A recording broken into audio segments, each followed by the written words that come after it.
Good morning, everyone. Thanks for joining us this morning in beautiful Niagara Falls. My name is Ken Lynch. I'm the Executive Deputy Commissioner of the New York State Department of Environmental Conservation.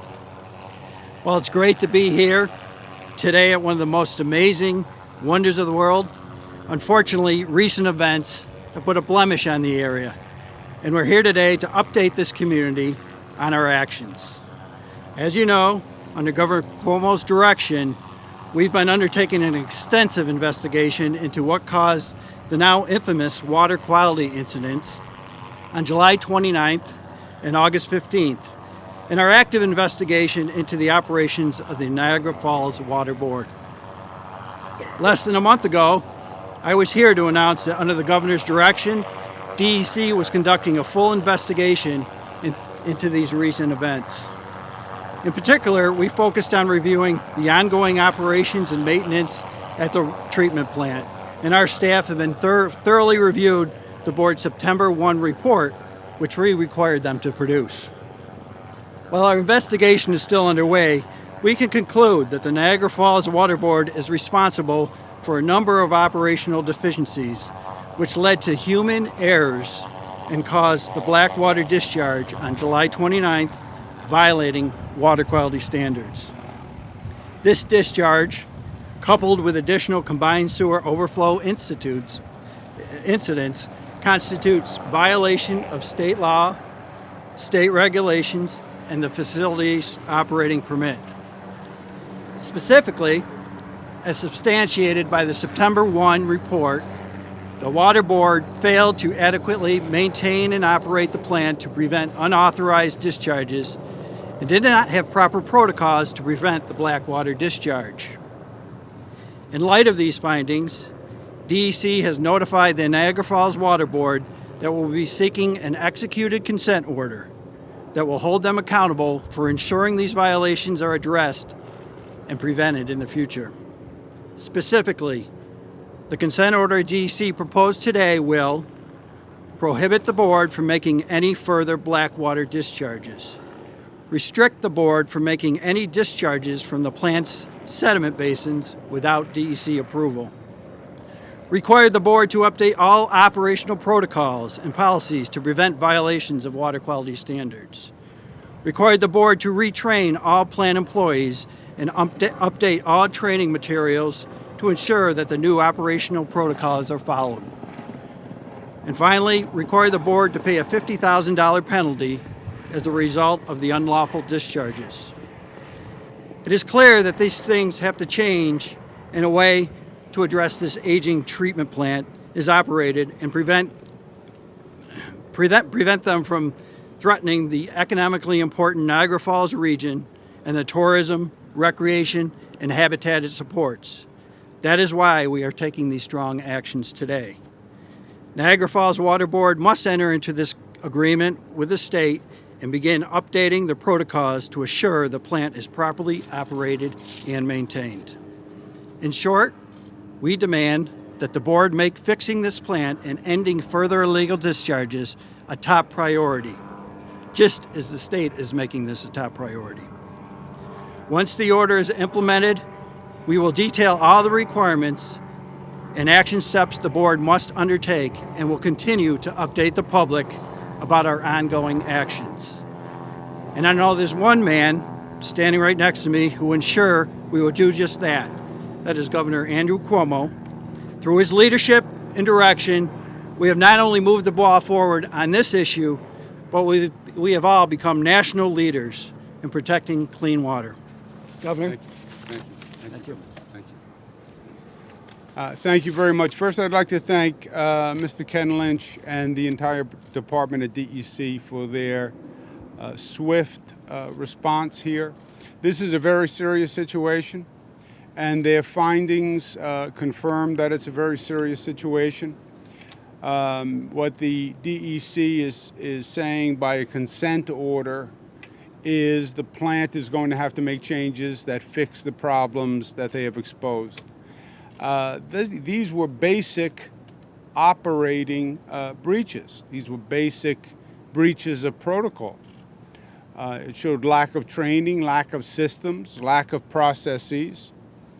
And that's a crucial element. And real damage was done here, by the way. Part of what the DEC's resolution says is that in the short term, until the fixes are made, there will be no discharges from that plant unless they are supervised by the DEC.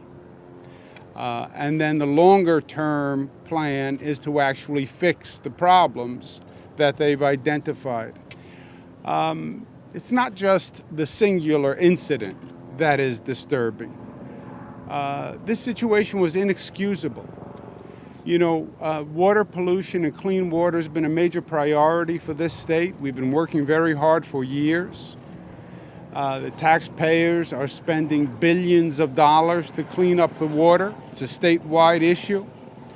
Last week I was in Long Island, where the coastal water around Long Island is getting more and more polluted from nitrogen, from sewage treatment plants that don't operate properly, from septic systems. We're trying to clean that up. We have it all across the state. Owasco Lake has a pollution issue. Some of the most pristine lakes we have in this state now are developing a toxic algae, blue algae, that is actually toxic.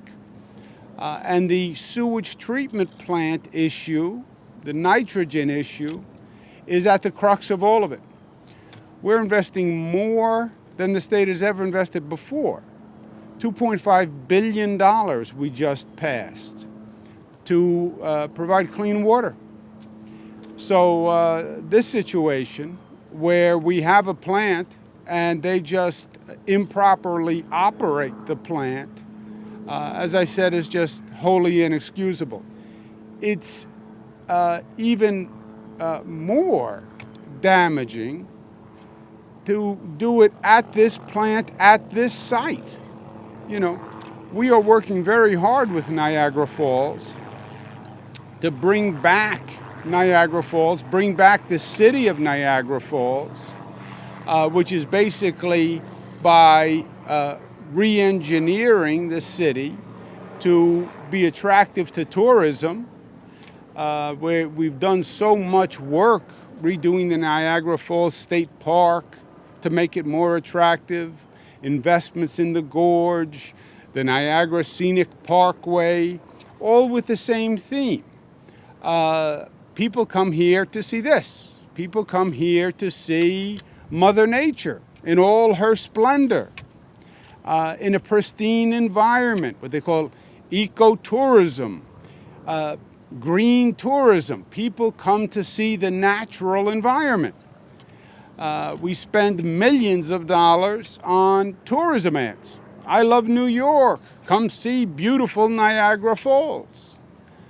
And then this incident produces a picture, the black water picture, that goes viral.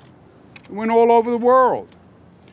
And it is, again, the exact opposite of everything we've been doing for years. We're about to cut the ribbon on a new hotel, fifth new hotel. Why are we getting people to invest in building these hotels? Because they believe in Niagara Falls and they believe in the capacity to generate tourism. And meanwhile, we've done a lot of damage to that effort, or this plant has done a lot of damage with the situation that they created and the pictures that they created. It is not death. We can recover from this, but we have to make sure it never, ever happens again. And that's the thrust of DEC's involvement and DEC's action. And I want the Water Board to know in no uncertain terms, this will not be tolerated. It was a terrible situation and a terrible breakdown in their operation. And we won't allow it to happen again.